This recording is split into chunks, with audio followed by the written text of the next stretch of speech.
আমরা বাঙালি, আমরা কাজে না পারলেও কথায় ঠিকই পারব। দ্বিতীয় টেস্টে ভারতকে হারাবো, হাওয়া গরম করা সেই বাংলাদেশের লেজে গোবরে অবস্থা। একজনের ১২৮ বলে ১০৯ রানের ইনিংস, আরেকজনের ১৭৬ বলের খেলেছেন ১১৯ রান, আর তাতেই কুপোকাত বাংলাদেশ। চেন্নাই টেস্টে ৪ জন হচ্ছেন অশ্বিন, ঋষভ প্যান্ট, শাবনম গিল এবং জাসপ্রীত বুমরাহ।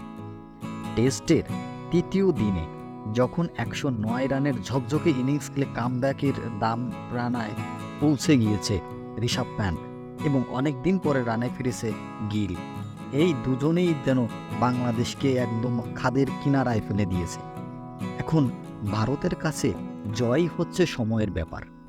যে কোনো সময় বাংলাদেশ এখন হারের শঙ্কা নিয়ে মাঠ থেকে অন্য স্টেডিয়ামে যাবে যেখানে দ্বিতীয় টেস্ট খেলা হবে।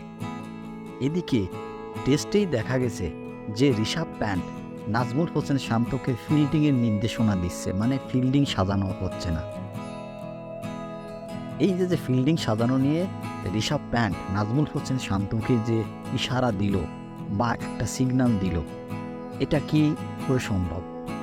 একজন অধিনায়ক আরেকজন অধিনায়ককে এটা নির্দেশনা দিতে পারে, কিন্তু একজন ক্রিকেটার কিভাবে একজন অধিনায়কের নির্দেশনা দিতে পারে?